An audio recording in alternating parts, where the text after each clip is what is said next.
নাসিরউদ্দিন পাটোয়ারি বলেছেন, ফাঁসির কাস্টে শেখ হাসিনাকে ঝুলানোর জন্য সবভাবে তারা প্রস্তুত আছেন। শেখ হাসিনা যদি এসে যায়, আপনি নাসিরউদ্দিন পাটোয়ারির নও পাবেন না, পও পাবেন না, খুঁজে পাবেন কোথায় গেছে আপনি খুঁজেই পাবেন না।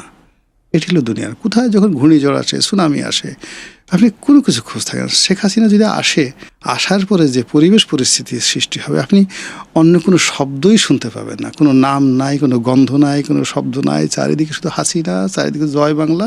শেখ হাসিনা তো আমরা দেখলাম এনডিটিভির বরাতে একটি সংবাদ এসেছে, উনি বলেছেন এই বছরই উনি দেশে ফেরত আসতে চান। এ বিষয়ে আপনি কি চিন্তা করছেন? 50-50 তিনি আসতে পারেন, তার আসার নজির আছে, আসার মতো সাহস আছে, শক্তি আছে। মানে অতীতে যেমন, এখন বাংলাদেশের যে পরিস্থিতি তার চেয়ে ডেঞ্জারাস পরিস্থিতি ছিল 11 সময়, মইনুদ্দিন ফখরুদ্দিনের সময়। তখন তিনি দেশে বাড়ি গিয়েছিলেন এবং কানাডাতে গিয়েছিলেন প্রথম, কানাডা থেকে ইংল্যান্ডে। কিন্তু আগের ইতিহাসে তো এই 24-এর মতো এত মানুষের মৃত্যুর কারণ কিন্তু শাসক গোষ্ঠী আরো বেশি হৃদয়হীন ছিল, মিলিটারি শাসন। 2 নম্বর ওই সময় আওয়ামী লীগ অনেক দুর্বল ছিল, এখনের চাইতে মানে খুব দুর্বল ছিল। যদি যে সময়টাতে 11 সময় আওয়ামী লীগের কর্মী শক্তি সামর্থ্য যদি ধরেন, তার তুলনায় এখন আওয়ামী লীগ 100 গুণ মোর পাওয়ারফুল, তার নেতাকর্মীরা। এখন আওয়ামী লীগের হাতে অনেক টাকা আছে, এখন আওয়ামী লীগের হাতে যাকে বলা হয় প্রচুর কানেক্টিভিটি আছে। আমেরিকাতে, ইংল্যান্ডে, ভারতে তাদের যে কানেক্টিভিটি আছে, ভারতের মতো একটা দেশকে তারা একেবারে কন্টিনিউয়াসলি নিজেদের সেবাদাস বানিয়ে ফেলছে। শেখ হাসিনা যেভাবে বলছে সেভাবে ভারতে অ্যাক্ট করছে, এটা তো 11 সময় ছিল না। তো যার জন্য এখন আপনার যতই গণঅভ্যুত্থান বলেন, 1400 লোক মারা গেছে, সব কিছু এটা একটা পার্ট, কিন্তু তার সঙ্গে সঙ্গে অপর পার্ট তো দেখবেন, তাদের শক্তিমত্তাটা দেখবেন। এমনও তো ঘটনা ঘটছে যে একটা লোক 1000 না 10 লাখ লোক মেরে ফেলেছে, কিন্তু সে বিজয়ী হয়েছে। আপনি দিল্লিতে যখন তমিল আক্রমণ করে কত লোক মেরেছিল? আপনি হালাকু খান 10 লাখ লোক মেরে ফেলেছে বাগদাদে, পুরো 90% লোক মেরে ফেলেছে। বাগদাদের সিংহাসনে কে বসেছিল? হালাকু খান বসেছিল। তো বাকি লোক কোথায় ছিল? ইট ডিপেন্ডস অন যে আপনি বিজয়ী হবেন কিভাবে। বাংলাদেশের মানুষ কিভাবে নিবে? যদি বাংলাদেশের মানুষ সবসময় বিজয়ীর পক্ষে, বাংলাদেশের মানুষ কখনোই শক্তিমান লোকের সামনে দাঁড়ায় না, কখনো দাঁড়ায় না। এনিবডি, ঘরে বাইরে সব জায়গাতেই শক্তের ভক্ত, নরমের জম বাংলাদেশের মানুষ। কোনো অবস্থাতে আপনি এখানে মানে most negotiable person in the world আপনি বাংলাদেশে পাবেন, কি নারী কি পুরুষ। আপনি শক্তি দেখাবেন, মুহূর্তের ভিতরে আপনার পক্ষে চলে আসবে।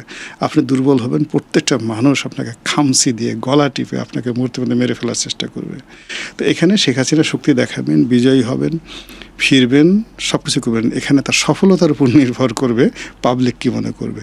আর পাবলিক কী মনে করবে এটা নেতা কখনো চিন্তা করে না। নেতা চিন্তা করে আমি পাবলিকে কি মনে করাবো, এটা আপনাকে বুঝতে হবে। একটা লিডার কখনোই পাবলিক কী মনে করবে এটা নিয়ে সে কখনো চিন্তা করে না। নেতা, এটা হলো সাধারণ মানুষের চিন্তা, ইস আমি এই কাজ করবো, আশেপাশের লোক কী বলবে। কিন্তু যারা মহামানব, damn care, does not matter, সে কখনো অন্যের কথা চিন্তা করে না, সে তার নিজের কথা চিন্তা করে। এগুলো অবস্থা। তো শেখ হাসিনা নিজের কথা চিন্তা করে, আমাকে দেশে আসতে হবে, আমার নেতাকর্মীদের পুনর্বাসিত করতে, আমাকে ক্ষমতা আবার দখল করতে হবে। কে মরলো, কে বাঁচলো, আমি মরলাম, কি মরলাম, এত কেউ চিন্তা করে না। পররাষ্ট্রনীতি আমাদের কেমন যাচ্ছে? আমরা দেখলাম প্রধানমন্ত্রী প্রথম সফর করলেন মালয়েশিয়া এবং চীন, রাষ্ট্রীয় সফরে গেলেন তিনি। এর আগে এক ধরনের নিয়মই ছিল বলা যায় যে বাংলাদেশের সরকার প্রধান প্রথমে দিল্লি যাবে, তারপর হয়তো অন্য কোথাও রাষ্ট্রীয় সফর হবে। এবার সেটা ভাঙলো। বাংলাদেশের পররাষ্ট্রনীতি বা এই সম্পর্কগুলো কোন দিকে যাচ্ছে? এটা এখন পর্যন্ত আনপ্রেডিক্টেবল, প্রেডিক্ট করা যাচ্ছে না। অনেক সময় যেটা হচ্ছে যে এটা ইউজুয়াল আমাদের একটা ট্র্যাডিশন থাকে বা আমাদের রাজনীতির একটা ধারাবাহিকতা থাকে। এবছর যেভাবে ইলেকশন হয়েছে, যেভাবে তারেক রহমান সাহেব বিদেশ থেকে এসে ক্ষমতায় বসছে, তার আগে ইউনূস সাহেব ছিল, তারপরে যেভাবে শেখ হাসিনা চলে গেছেন, যেভাবে নতুন সরকার গঠিত হয়েছে, প্রথমে তত্ত্বাবধায়ক সরকার, এটা মানে সব কিছুর মধ্যে আপনি যদি প্রশ্ন করেন, you can ask thousands of questions. আচ্ছা, তো সেই দিক থেকে আবার শেখ হাসিনা 17 বছরে তিনি যে একটা পররাষ্ট্রনীতি গড়ে তুলেছিলেন, রিলেশন গড়ে তুলেছিলেন, যেটা ভারতের সাথে তার সম্পর্ক, চীনের সাথে তার সম্পর্ক, আমেরিকার সাথে তার সম্পর্ক, এখন সেগুলিকে ওভারকাম করে ডক্টর মোহাম্মদ ইউনূস 100% ফেল করেছে, একজনের সাথে সে সম্পর্ক করতে পারেনি। কিন্তু সবার তো এক্সপেকটেশন ছিল উনি যতদিন থাকবেন সম্পর্ক আরো ভালো হবে, ইন্টারন্যাশনাল লবিং ওনার ভালো। আমরা যারা চিন্তা করেছিলাম, আমরা না বুঝে চিন্তা করেছিলাম। আর উনি এই ব্যাপারে মনে করেছিলেন যে ওনার সাথে ইন পার্সন একজন ধরেন একজনের স্ত্রী বা একজনের বন্ধু, একজনের পিতামাতা, যে সম্পর্কগুলো রক্তের বন্ধনে তৈরি হয় বা সামাজিকতা তৈরি হয়, আপনি রাতারাতি একটা চায়ের টেবিলে বসে 1 ঘন্টা বসে আপনার সাথে খুব হাসি মুখে কথা বলা, আর আপনি এমনি প্রেমে পড়ে গেলেন তার, মানে এটা যে একটা কত বড় রং। ডক্টর মোহাম্মদ ইউনূস এরকম প্রেমে পড়ে গিয়েছিলেন। যেমন ইমানুয়েল ম্যাক্রোর সাথে শেখ হাসিনার সম্পর্ক পারিবারিক, বলতে গেলে পা ধরে সালাম করে। আর ওনার সাথে যে সম্পর্ক হ্যান্ডশেক পর্যন্ত, একসাথে ফুটবল মাঠে যায়, অলিম্পিকের মাঠে যায়, তো উনি মনে করেছিলেন যে দ্যাট ইজ মোর বেটার। কিন্তু উনি যখন ইমানুয়েল ম্যাক্রোর সাথে দেখা করতে গেলেন, উনি দেখা করলেন না, এবং ভয়ে উনি সেই একটা খোরামি প্যারিসে যেতে পারলেন না। উনি মনে করেছিলেন যে আমেরিকার সবার সাথে তার খুব ভালো সম্পর্ক, কিন্তু শেখ হাসিনার সাথে যে সম্পর্কটা কত গভীরে ওটা উনি বুঝতে পারেননি। তো এরকম অনেক কিছু আছে যেগুলো মানে সময়ের বিবর্তনে যেটা মানে কূটনৈতিকভাবে, আপনি যেমন ধরেন ডোনাল্ড ট্রাম্পের সঙ্গে তার মেয়ে ইভাঙ্কার সঙ্গে, তার জামাই কুশনারের সঙ্গে মোহাম্মদ বিন সালমানের একটা অসাধারণ ব্যক্তিগত সম্পর্ক ছিল এবং এখনও আছে। সেই সম্পর্কের কারণে জো বাইডেন 5টা বছর চেষ্টা করে কিছুই করতে পারেনি সৌদি আরবের সঙ্গে। শেখ হাসিনার সঙ্গে সালমানের সম্পর্ক ঠিক ওই রকম, সৌদি আরবের সম্পর্ক। ফলে এখানে যদি যত চেষ্টা করেন না কেন, সেখানে সম্পর্কটা হবে না রাতারাতি। আবার এখন উনি যে চীনে গেলেন, এই চীন প্রথম রাষ্ট্র, ভারত নয় কিন্তু, যেটা 14 সনে, 18 সনে এবং 24 সনে শেখ হাসিনার পাশে স্বীকৃতি নিয়ে দাঁড়িয়েছিল, অর্থ দিয়েছিল অকাতরে। যেখানে সাবেক পররাষ্ট্রমন্ত্রী বলেছে যে আমরা কেন চীনের সাথে বন্ধুত্ব করব না, তারা আমাদেরকে বস্তা বস্তা ভরে টাকা দিচ্ছে। মনে আছে আপনার সে কথা? অবশ্যই মনে আছে, কিন্তু 24-এর শেখ হাসিনার যে চীন সফর, সেটা কিন্তু আবার একটা ভিন্ন বার্তা দিয়েছিল। ওটা বলে ব্যাপার হলো যে একটা সিঙ্গেল ফেজে আপনার অত্যন্ত প্রিয়জনের সঙ্গে আপনার একটা ভুল বোঝাবুঝি হতে পারে, এটাকে আপনি বিচ্ছিন্ন ঘটনা ধরেন। এখন তারা যে জিনিসটা চাচ্ছিল, তারা তিস্তা প্রকল্পটা বাস্তবায়ন করতে চাচ্ছে, যেটা দেখেন এই বছর আলাপই করেনি, অথচ শেখ হাসিনাকে বারবার তারা এটা ডিজাইন করা, প্রকল্পের টাকা স্যাংশন করা, এবং তারা শুধু শেখ হাসিনা একটা ওয়ার্ক অর্ডার দেবে, তারপরের দিন থেকে তারা তিস্তা প্রকল্পে কাজ করবে। ভারত শেখ হাসিনাকে বলছিল যে নো, যেহেতু আমি তোমার সাথে মমতা ব্যানার্জির কারণে তিস্তা চুক্তি করতে পারছি না, তিস্তা চুক্তি করতে না পারার কারণে তুমি আমাকে প্রকল্প দাও, তুমি যেভাবে একটা ব্যারেজ তৈরি করতে চাচ্ছ আমি সেই ব্যারেজটা তৈরি করে দিই। এই দুটোর মধ্যে শেখ হাসিনা একটা কম্বিনেশন করতে পারছিল না। চীন থেকে বারবার প্রেশার দিচ্ছিল, ডু ইট উইথ আস। আর ভারত বলছিল তুমি যদি এখানে চীনের এই জায়গাটাতে আসো, তাহলে আপনার মানে দুজনই তার আপনজন। যখন চাহিদার একটা নির্দিষ্ট জায়গা নিয়ে আসে, তিনি তখন একটা মাহরুম হয়ে গিয়েছিলেন। কিন্তু চাহিদার জায়গা থেকে তো আবার এরকমও আমরা শুনেছি যে শেখ হাসিনা ভারতকে আমাদের রেল লাইন ব্যবহার করতে দেওয়ার সিদ্ধান্ত নিয়েছিলেন। না, ওটা তো দিয়েছিলেন, ওটা তো এখনো আছে, রাস্তা, করিডোর, পানি, নদীপথ সবকিছু। এবং এটা তো আমাদের জন্য বেশি উপকার হয়েছে। আমরা ইউনূসের জমানাতে দেখেছি যে মাত্র 1 বছরে ভারতের বন্দরগুলো, হলদিয়া পোর্ট, মুম্বাই পোর্ট, নাভাশিবা পোর্ট এবং ওদের যে বেশ কয়েকটি এয়ারপোর্ট ব্যবহার করে আমরা বছরে 10,000 কোটি টাকা লাভ করি, সাশ্রয় করি। এবং যেটা ইউনূস জমানাতে বন্ধ করে দেওয়ার কারণে আমাদের পুরো এক্সপোর্ট মার্কেটের উপর অতিরিক্ত 10,000 কোটি টাকা চাপ পড়েছে। ফলে আমরা ভারতকে দিয়েছি, কিন্তু ভারত আমাদের কাছ থেকে যদি সুযোগ নিয়ে থাকে 500 কোটি টাকার সুযোগও নেয়নি। কিন্তু ইউনূস জমানাতে প্রমাণিত হয়েছে যে আমরা ভারতের, অর্থাৎ এটা তো রেসিপ্রোকাল ছিল, আমরা তো ট্রানজিট শুধুমাত্র ভারতকে দিইনি, ভারতেরও ট্রানজিট নিয়েছি। তো ভারতের ট্রানজিট নেওয়ার ফলে আমাদের লাভ হয়েছে 10,000 কোটি টাকা পার ইয়ার। আর ভারত আমাদের কাছ থেকে ট্রানজিটের মাধ্যমে সেই 500 কোটি টাকাও পাইনি। আবার ধরুন ভারতের সঙ্গে আমরা একটা তেল চুক্তি করেছিলাম, সেই তেল চুক্তির আন্ডারে আমাদের যখন সবচেয়ে ক্রাইসিস, পুরো দেশ বন্ধ হয়ে যেত, 2 দফাতে ভারত সেই পাইপলাইন শেখ হাসিনার জমানাতে করা হয়েছে, সেই পাইপলাইন দিয়ে যদি সেই 2 দিনের মধ্যে 24 ঘন্টার মধ্যে যেভাবে ডিজেল আসছে, ওইভাবে যদি ডিজেল না আসতো, পুরো বাংলাদেশ তার সাহেবের পক্ষে চালানো সম্ভব ছিল না। এই কাজগুলো তো শেখ হাসিনা করে গিয়েছে, এগুলো তো এখন মূল্যায়ন হচ্ছে। মানুষ তো এত বোকা না, মানুষ এখন এই জিনিসগুলো বোঝার ফলে হলে কি, যে আগে যেভাবে শেখ হাসিনা ক্ষমতা ছিল, আমরা এখন কন্টিনিউয়াসলি মানে বিতর্ক করতাম, দেশ বিক্রি করে দিয়েছে, শেষ করে দিয়েছে, এটা খুব খারাপ। কিন্তু এখন মানুষ এই কথাগুলো বলছে না। অর্থাৎ তাহলে কি মানে শেখ হাসিনার সেই সময়টায় এই কোটা আন্দোলন যদি না হতো, যেটা বৈষম্য বিরোধী আন্দোলনে পরে 1 দফা আন্দোলনে পরিণত হলো, সেটা যদি না হতো, তাহলে কি আপনি মনে করেন যে দেশের যেই আপনি যেটা বললেন দেশে এক ধরনের, সেটা না শেখ হাসিনার, অর্থাৎ আমি তার ভালো দিকগুলোতে বললাম, কিন্তু মন্দ যে দিকগুলো আছে যেটা তার পতনটা অনিবার্য করে তুলেছিল। যেমন সে যদি স্বাভাবিক রাখতো, তার পতন হতো বিএনপি জামাতের আন্দোলনের মাধ্যমে, তাতে তার দেশ ছাড়তে হতো না, এমনকি জেলে যেতে হতো না। কিন্তু সে যখন এই কোটা বিরোধী আন্দোলনে তার নাতির বয়সী ছেলেদের কাছে পরাজিত হয়েছে, তখন তার জীবন নিয়ে টানাটানি।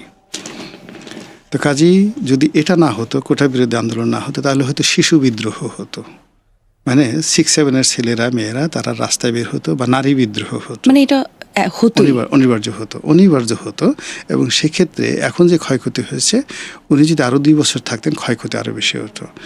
অর্থাৎ আওয়ামী লীগ এই তার 6 কোটি মানুষ, তাদের মধ্যে একটা বোধ দরকার ছিল যে অন্যায়গুলো করেছে, সেই অন্যায়গুলো তাদের অনুধাবন করার দরকার ছিল, এবং অ্যাট দ্য সেম টাইম তাদের একটা রিকনসিলিয়েশন দরকার ছিল, যেটা এই পতনের মাধ্যমে, অনিবার্য এই পতনের মাধ্যমে তারা বুঝতে পেরেছে।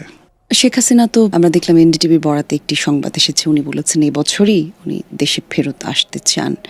এ বিষয়ে আপনি কি চিন্তা করছেন?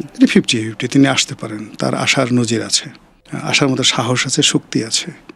মানে অতীতে যেমন, এখন বাংলাদেশের যে পরিস্থিতি, তার চেয়ে ডেঞ্জারাস পরিস্থিতি ছিল 11 সময়, মইনুদ্দিন ফখরুদ্দিনের সময়। তখন তিনি দেশে বাড়ি গিয়েছিলেন এবং কানাডাতে গিয়েছিলেন প্রথম, কানাডা থেকে ইংল্যান্ডে।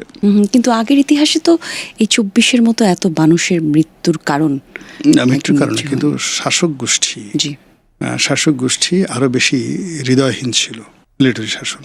2 নম্বর হলো ওই সময় আওয়ামী লীগ অনেক দুর্বল ছিল, এখনের চাইতে মানে খুব দুর্বল ছিল। যদি যে সময়টাতে 11 সময় আওয়ামী লীগের কর্মী শক্তি সামর্থ্য যদি ধরেন, তার তুলনায় এখন আওয়ামী লীগ 100 গুণ মোর পাওয়ারফুল, তার নেতাকর্মীরা। এখন আওয়ামী লীগের হাতে অনেক টাকা আছে, এখন আওয়ামী লীগের হাতে যাকে বলা হয় প্রচুর কানেক্টিভিটি আছে। আমেরিকাতে, ইংল্যান্ডে, ভারতে তাদের যে কানেক্টিভিটি আছে, ভারতের মতো একটা দেশকে তারা একেবারে কন্টিনিউয়াসলি নিজেদের সেবাদাস বানিয়ে ফেলছে। শেখ হাসিনা যেভাবে বলছে সেভাবে ভারতে অ্যাক্ট করছে, এটা তো 11 সময় ছিল না। তো যার জন্য এখন আপনার যতই গণঅভ্যুত্থান বলেন, 1400 লোক মারা গেছে, সব কিছু এটা একটা পার্ট, কিন্তু তার সঙ্গে সঙ্গে অপর পার্ট তো দেখবেন, তাদের শক্তিমত্তাটা দেখবেন। এমনও তো ঘটনা ঘটছে যে একটা লোক 1000 না 10 লাখ লোক মেরে ফেলেছে, কিন্তু সে বিজয়ী হয়েছে। আপনি দিল্লিতে যখন তমিলং আক্রমণ করে কত লোক মেরেছিল? আপনি হালাকু খান 10 লাখ লোক মেরে ফেলেছে বাগদাদে, পুরো 90% লোক মেরে ফেলেছে। বাগদাদের সিংহাসনে কে বসেছিল? হালাকু খান বসেছিল। তো বাকি লোক কোথায় ছিল? ইট ডিপেন্ডস অন যে আপনি বিজয়ী হবেন কিভাবে। বাংলাদেশের মানুষ কিভাবে নিবে? যদি বাংলাদেশের মানুষ সবসময় বিজয়ীর পক্ষে, বাংলাদেশের মানুষ কখনোই শক্তিমান লোকের সামনে দাঁড়ায় না, কখনো দাঁড়ায় না। এনিবডি, ঘরে বাইরে সব জায়গাতেই শক্তের ভক্ত, নরমের জম বাংলাদেশের মানুষ। কোনো অবস্থাতে আপনি এখানে মানে most negotiable person in the world আপনি বাংলাদেশে পাবেন, কি নারী কি পুরুষ। আপনি শক্তি দেখাবেন, মুহূর্তের ভিতরে আপনাকে সব আপনার পক্ষে চলে আসবে। আপনি দুর্বল হবেন, প্রত্যেকটা মানুষ আপনাকে খামসি দিয়ে গলা টিপে আপনাকে মুহূর্তের মধ্যে মেরে ফেলার চেষ্টা করবে। তো এখানে শেখ হাসিনা শক্তি দেখাবেন, বিজয়ী হবেন, ফিরবেন, সব কিছু করবেন। এখানে তার সফলতার উপর নির্ভর করবে পাবলিক কী মনে করবে। আর পাবলিক কী মনে করবে এটা নেতা কখনো চিন্তা করে না। নেতা চিন্তা করে আমি পাবলিকে কি মনে করাবো, এটা আপনাকে বুঝতে হবে। একটা লিডার কখনোই পাবলিক কী মনে করবে এটা নিয়ে সে কখনো চিন্তা করে না। নেতা, এটা হলো সাধারণ মানুষের চিন্তা, ইস আমি এই কাজ করবো, আশেপাশের লোক কী বলবে। কিন্তু যারা মহামানব, damn care, does not matter, সে কখনো অন্যের কথা চিন্তা করে না, সে তার নিজের কথা চিন্তা করে। এগুলো অবস্থা। তো শেখ হাসিনা নিজের কথা চিন্তা করে, আমাকে দেশে আসতে হবে, আমার নেতাকর্মীদের পুনর্বাসিত করতে, আমাকে ক্ষমতা আবার দখল করতে হবে। কে মরলো, কে বাঁচলো, আমি মরলাম, কি মরলাম, এত কেউ চিন্তা করে না। No one. That's why she is leader. Sheikh হাসিনার এই খবর প্রকাশের পরেই একটি সমাবেশে, পথসভায় নাসিরুদ্দিন পাটোয়ারি বলেছেন ফাঁসির কাষ্ঠে শেখ হাসিনাকে ঝুলানোর জন্য সবভাবে তারা প্রস্তুত আছেন। সেক্ষেত্রে এই যে তরুণদের যেই ক্ষোভ বা তাদের যে মনোভাব শেখ হাসিনার প্রতি, সেটা আসলে কেমন? শেখ হাসিনা এখানে দুটো ব্যাপার, অর্থাৎ এখন নাসিরুদ্দিন পাটোয়ারি কথা বলছেন, শেখ হাসিনা নেই। আর শেখ হাসিনা যদি এসে যায়, আপনি নাসিরুদ্দিন পাটোয়ারির নও পাবেন না, পও পাবেন না, খুঁজে পাবেন কোথায় গেছে আপনি খুঁজেই পাবেন না।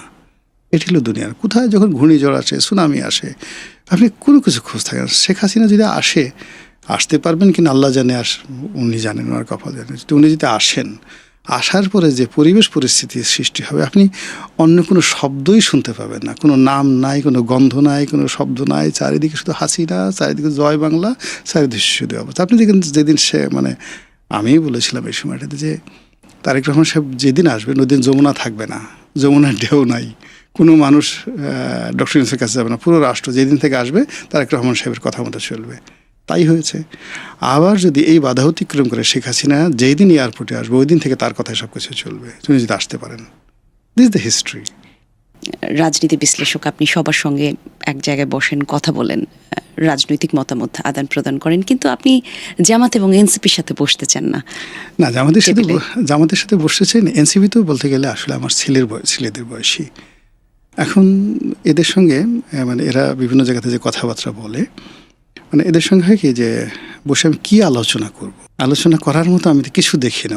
ওদের অনেকগুলো বক্তব্য দেখি, যদি আমি ওর মধ্যে ওরকম কিছু দেখতাম যে যাদের সাথে বিতর্ক করা যায়, সব কিছু করা যায় তরুণদের সাথে, ঠিক এরকম এই কারণে ওদের সাথে বসি না। 2 নম্বর হলো জামাতে যাদের সঙ্গে আমার বন্ধুত্ব, আমি তো বললাম যে এখন আমি যখন 1-to-1 বৈঠকে গোলাম আজম সাহেবের সঙ্গে, মতিউর রহমান নিজামী সাহেবের সঙ্গে, আলী হাসান মুজাহিদি, কাদের মোল্লা, এদের সঙ্গে যখন আমার সম্পর্ক ছিল, তখন জামাতের বর্তমান আমির তিনি জেলা, মানে শফিক সাহেব ছিলেন সিলেট জেলার আমির, এখন তিনি জামাতের আমির। তো তারপর তার সঙ্গে আমার একটা ব্যক্তিগত সম্পর্ক ভালো আছে। এখন আমির সাহেব যদি আসতেন, গোলাম পারওয়ার যদি আসতেন, তারা তো আসেন না, তাদের সাথে বসা যেত। কিন্তু আমি তো এখন দেখা গেল যে ওনার একটা ইউনিট পর্যায়ের কর্মী, ছাত্র শিবিরের কর্মী যারা এখন আসছে, তাদের সঙ্গে কী করে বসা যায় বলেন? এখন আমি আসছি, আমি তো এখানে আগে প্রথমে আপনাকে বললাম যে আমি এই কাজটি করতে আমার ভালো লাগে, আমি ভালো লাগা থেকে আসি, আমার অনেক গুরুত্বপূর্ণ কাজ রেখেও আমি এখানে আসি। কিন্তু এখানে সে আমার ভালো লাগবে না, অপমান বোধ করবো, অস্বস্তি বোধ করবো, আমি কেন সেই কাজটি করতে যাব? এই জন্যে, nothing more. If eye comfort. এখন এনসিপির মধ্যে যদি ওরকম কাউকে আমি দেখতাম যার সঙ্গে এক টেবিলে বসে কথা বলা যায়, আমি যখন রাজনীতি 2009 সনে এসেছি, তখন ফেরদৌস আহমেদ কুরেশি সাহেবের মতো মানুষ, শাহাদাত হোসেনের মতো মানুষ, তারপরে মোকাম্মেল হক সাহেবের মতো মানুষ, বড় বড় ঝানু যারা বাংলাদেশের জায়ান্ট, তাদের সাথে আমি একসঙ্গে টকশো করেছি 3য় মাত্রাতে। তো মানে এজ গ্যাপ ছিল মোর দ্যান 40 ইয়ার্স, 40 বছরের ডিফারেন্স ছিল। ফলে ওই সমস্ত সিনিয়র মানুষ তো তরুণ হিসেবে আমাকে সুযোগ না দিলে আমি আজকের এই পর্যায়ে আসতে পারতাম না। আমিও তরুণদেরকে সুযোগ দিতে চাই। কিন্তু আপনি ওই সময়টাতে, আপনি 3য় মাত্রাতে 2009 সনে আমার যে টকশোগুলো ফেরদৌস আহমেদ কুরেশির সাথে, তারপরে জনাব মিজানুর রহমান শেলি, তার সাথে ওইরকম টকশোগুলো দেখেন, আর এখন আপনি যে কোনো একটা তরুণ দেখেন, তাদের সঙ্গে যে কোনো একজন সিনিয়রের টকশো দেখেন, আপনি দেখবেন যে আলোচনা সেই পর্যায়ে হচ্ছে না। তা আপনি সেখানে গিয়ে আপনি অপমানিত কেন হবেন? আমি সম্মানিত না হই, ইটস ওকে, বাট আমি অপমানিত কেন হতে যাই? আমার তো প্রয়োজন নেই। আপনি কি মনে করেন এই যে তরুণদের রাজনীতি যে শুরু হলো, এই রাজনীতিতে তরুণদের আচরণ বা রাজনৈতিক যে শিষ্টাচার, সেই জায়গাতে আরেকটু মনোযোগী হওয়া জরুরি? এই তরুণরা রাজনীতি সাস্টেন করবে না। এই কারণ হলো এরা তাফালিং করে, মপ করে, গালাগালি করে, আজে বাজে কথা বলে তারা একটা সফলতা পেয়েছে, এটা কি তার হাতিয়ার মনে করে? তো এখন তাদের যদি রাজত্ব করতে হয়, তাহলে এই ট্রেন্ডটাকে তারা রাষ্ট্র ক্ষমতায় নিয়ে যেতে হবে, যেটা ইম্পসিবল। আর আমাদের দেশের যে কৃষ্টি কালচার, সেটা হলো একটা ইউনিভার্সাল ভদ্রতা, ড্রেস কোড, সব কিছু। দেখুন এখান থেকে যারা আসছে, তারা কিন্তু ইন জেনারেল আমাদের মানুষের, সাধারণ মানুষদের মতো নন। আপনি শতকরা 90 জন মানুষের মন মানসিকতা, কথাবার্তা, আচার আচরণ, পোশাক, এমনকি চেহারা সুরত, ইন জেনারেল তারা ব্যতিক্রম। শেষ প্রশ্ন, বাংলাদেশের রাজনীতির এখন যে অবস্থা, আপনি বাংলাদেশকে মূল্যায়ন কিভাবে করছেন? বাংলাদেশ এটা অদম্য সম্ভাবনাময় দেশ। এখানে এত বেশি অ্যাডাপশন, মানে মেনে নেয়ার, এবং এত বেশি বিপ্লবী, এবং যে কোনো একটা নেতিবাচক পরিস্থিতি মোকাবেলা করার একটা প্রাকৃতিক বৈশিষ্ট্য এই জাতির আছে। যত ঝড় বৃষ্টি, বন্যা, গ্রামে বাড়ির পর বাড়ি পুড়ে যাচ্ছে, তারপর মানুষ বেঁচে আছে ওই গ্রামটাকে নিয়ে। তো সেই দিক থেকে আমাদের যে GDP, GNP, gross national product, এটা থেমে থাকবে না। আমাদের দেশে যা কিছু হচ্ছে সেটা হলো এলিট সোসাইটি, উচ্চ মধ্যবিত্ত সোসাইটি আর রাজনীতিবিদ, ওনারা ক্ষতিগ্রস্ত হবেন। কিন্তু সাধারণ মানুষের মধ্যে যে ইনোভেটিভ, এর মধ্যে 90% সাধারণ মানুষ, তাদের পেশা, তাদের আয় রোজগার, তারা রাষ্ট্রের কথা চিন্তাই করে না। ওই কৃষক বসে বসে তার কাজ করে যাচ্ছে, এবং সে ঠিক ইন্টারনেট দেখে দেখে কি করে হাঁসের ফলন বেশি করা যায়, মাছের ফলন বেশি করা যায়, তার মতো করে যাচ্ছে, এবং দে আর গেটিং বেনিফিট। ফলে আলটিমেটলি এই দেশের মতো এগোতে থাকবে। ধন্যবাদ, অসংখ্য ধন্যবাদ আপনাকে আপনাকে ধন্যবাদ। আপনার আপনাকে সময়ের জন্য। আর দর্শকদেরকে বলতে চাই, ন্যারেটিভসের আয়োজন আজকে এখানেই শেষ করছি। দর্শক, আমাদের এই আয়োজনে ব্যক্তি, পেশা, এই সব কিছুর থেকে বেশি যেটা মূল্যায়ন করবার আমরা চেষ্টা করি সেটা হচ্ছে মতামত। যেই মতামত আপনার, আমার এবং আমাদের দেশের জন্য খুবই গুরুত্বপূর্ণ। যারা সঙ্গে ছিলেন সবাইকে ধন্যবাদ জানাই।